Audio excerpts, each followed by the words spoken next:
Hello everyone, it's Ben from Game Hunters R Us. This is my vlog. I've kind of been talking about this for a while. It's my vlog for the game that just came out a couple days ago, Remember Me.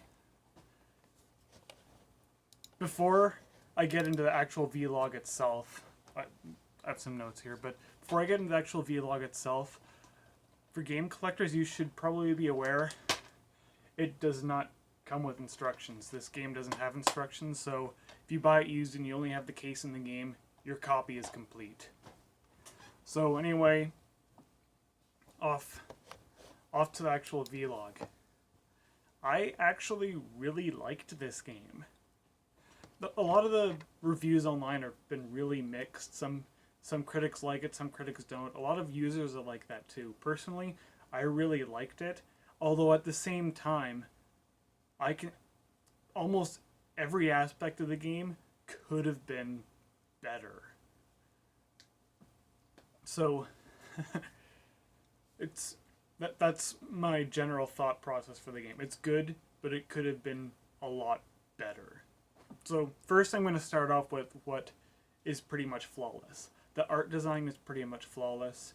There's a lot of detail around the city. It looks like a futuristic version of Paris. You know, you can still see some of the famous landmarks. Some of the current buildings or older buildings are really run down, and there's a lot of fancy new buildings too. So art-wise, the art direction is very good. There's a lot of color in the city, especially in kind of the semi-slums and the rich neighborhoods. They look really good. It doesn't have the best graphics in the world. I played the Xbox version, of course, but it's still more than solid enough. And I've heard that the PC version is great. Mine kind of needs a new computer case and memory card. Otherwise, I would have considered maybe getting that version. Maybe down the road if I feel like it, and I have too much money that I don't know what to do with. I don't know, but. Not just the art design, you get these little pop-up messages that say things like washrooms or warnings for dangerous objects in the environment, or sometimes you'll see a message that says something like your bath is ready. All these little images that feel kind of futury. It's really good art design. The sound design is pretty much flawless across the board. The soundtrack is very good. It's an orchestrated soundtrack with dirty mixing and glitches that really fit the memory altering stealing themes of the game. And the lower your health in the middle of a fight, the more glitchy the sound effects and soundtrack gets. It's really cool. The video glitches up a little bit too, but it's never distracting. I mean, I've played a lot of games where the screen turns so red you can barely see anything. This game doesn't do that. You can still see what's going on. It's just glitchy. It works pretty good. But and let's get into the fighting, because there's a fair amount to talk about.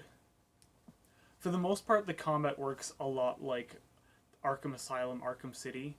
It's a rhythmic style fighting game. It's not a button masher, although it doesn't work nearly as well.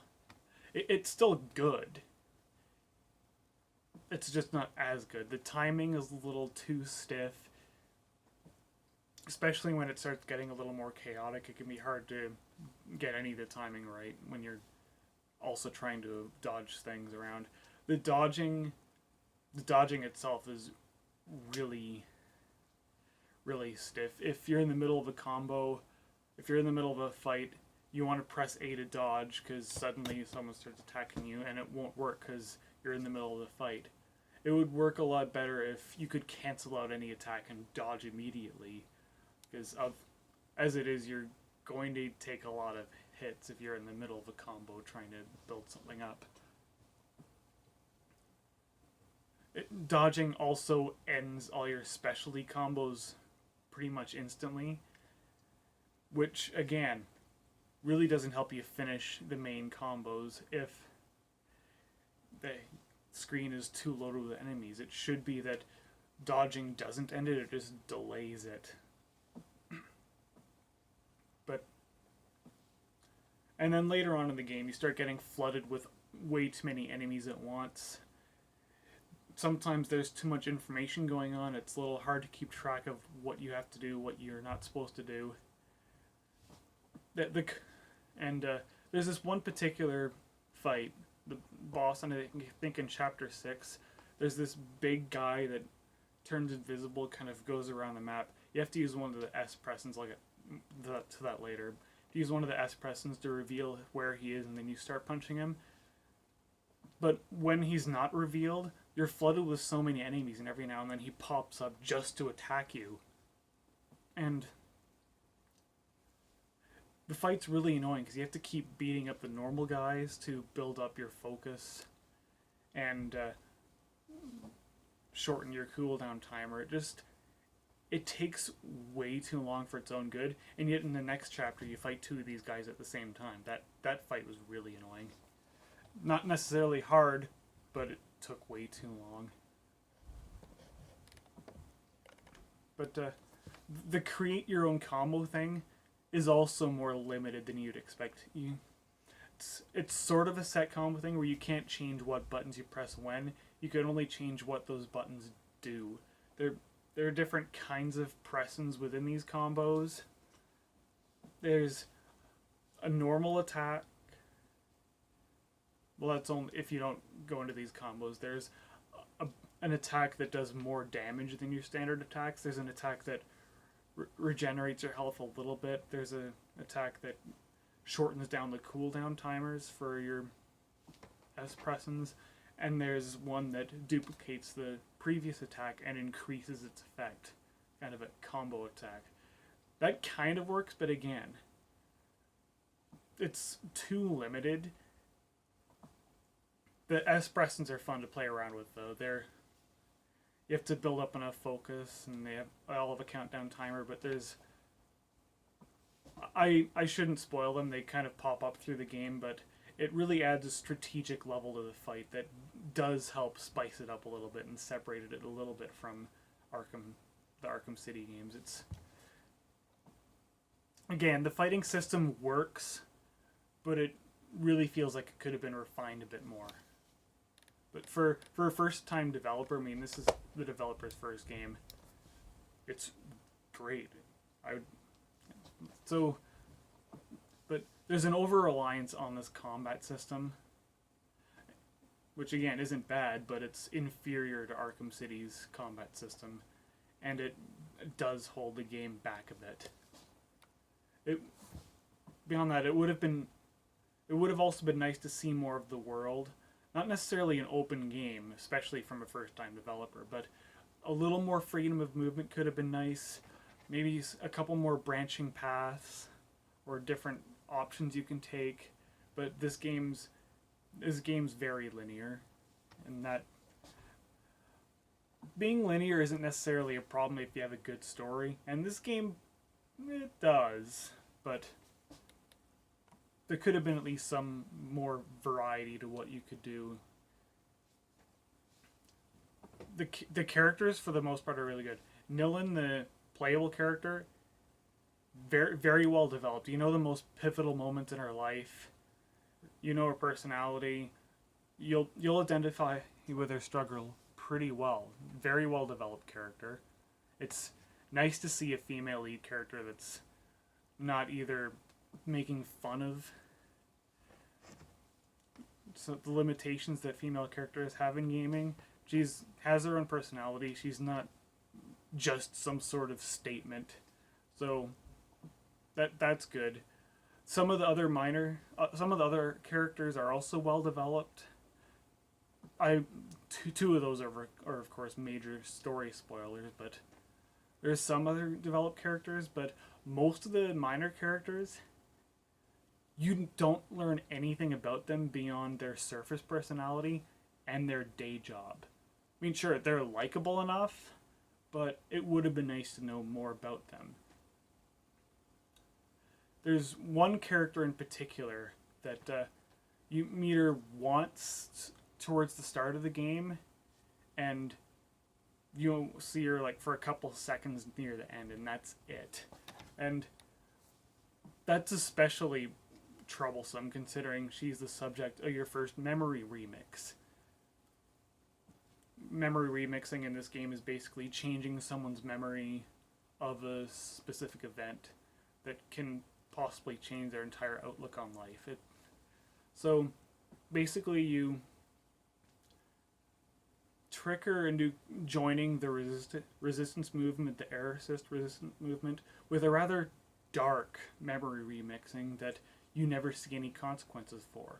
Now this is the kind of thing that she would most certainly be able to find out the truth about, and a lot of people know that you're the only character in this universe that can remix memories, so she would have probably should have found out by the end of the game. There probably should have been some sort of fight or confrontation about this, but no. It's basically dropped, you never hear it again.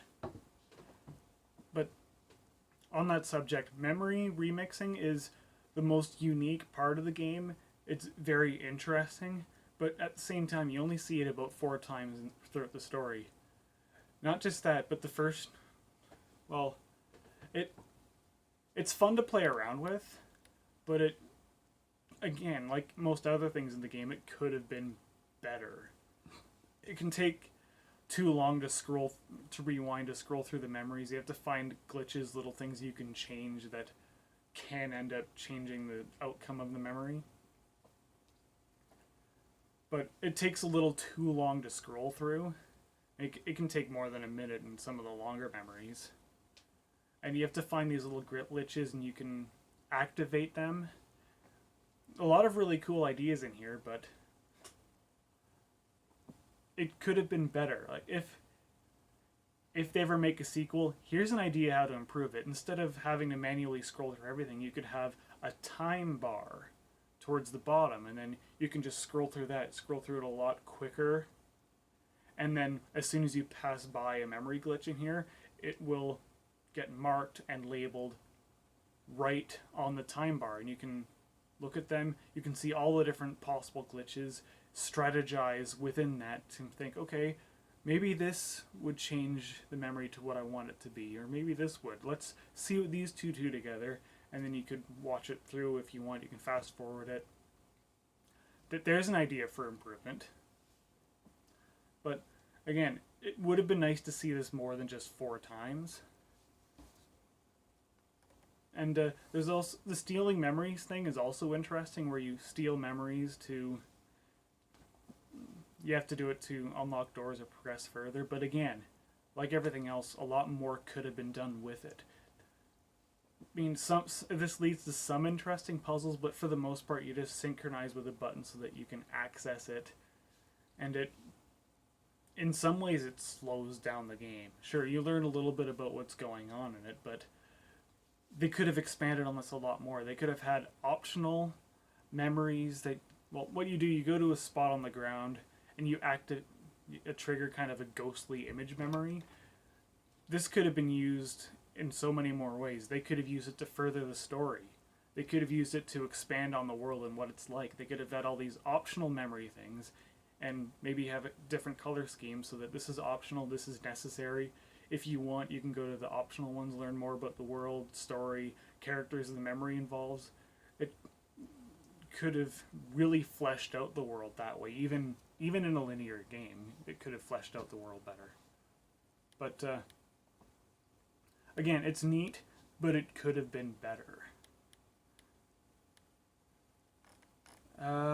Just take a look at my notes here.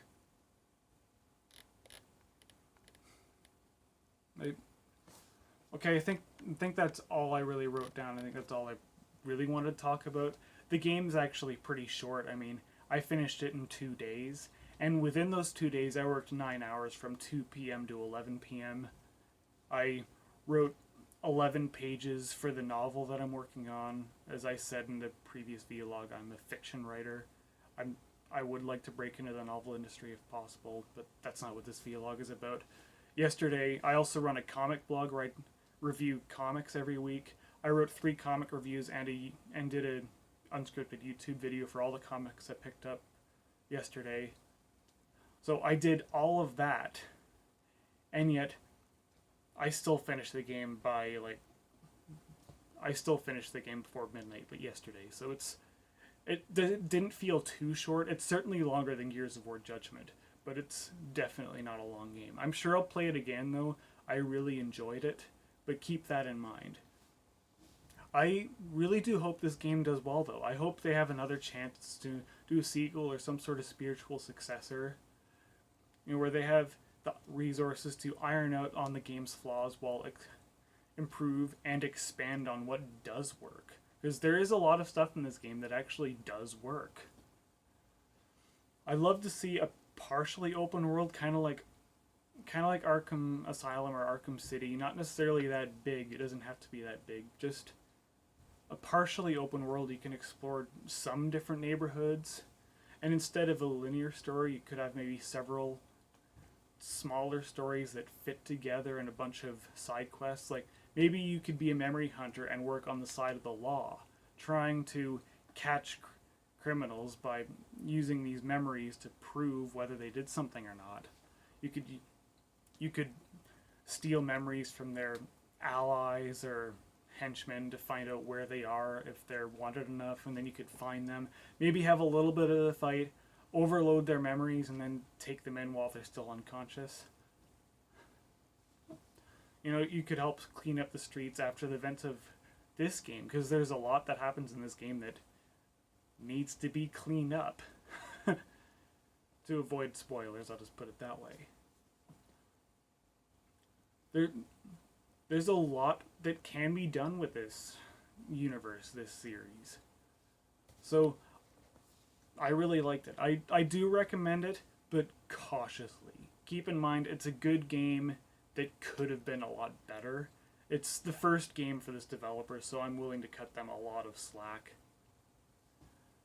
It's very good for their first game. But almost everywhere you look, you can see where it could have been better. So whether you pick it up now at its full price, that depends on how optimistic you are. If what you've heard about this game, both in and outside of this vlog, makes you really interested, go. Pick it up by all means. You'll probably enjoy it if you're an optimist and you're able to look at these things from a positive side and ignore some flaws and just enjoy the game for what it is. If you're a little more cynical or pessimistic with games, I'd recommend either renting it or waiting for a price drop. But if you're into science fiction, if you like the combat in Arkham Asylum, I do recommend that you check this game out. Just, again, it depends on how optimistic you are. It's certainly worth playing, but as it is, it won't be worth $60 to everyone. I feel like it was. I don't feel ripped off or anything. I certainly enjoyed it. I'm pretty sure I'll play it again sometime, but it's just one of those games, right? That's pretty much all I have to say about this one. I hope you enjoyed watching this. I hope I was helpful in maybe helping you decide whether you're going to get this or not. I'm not going to do too much game hunting this month because I also plan on getting The Last of Us. I think that comes out next Friday. And then the new Deadpool game. I doubt that one's going to be good, but because I have a comic blog, I sort of feel obligated to get it and check it out. Plus, it's only $40, so I don't like Daniel Way as a writer, and he's writing the game. I don't think it'll be that good. Anyway, hope you enjoyed watching. See ya.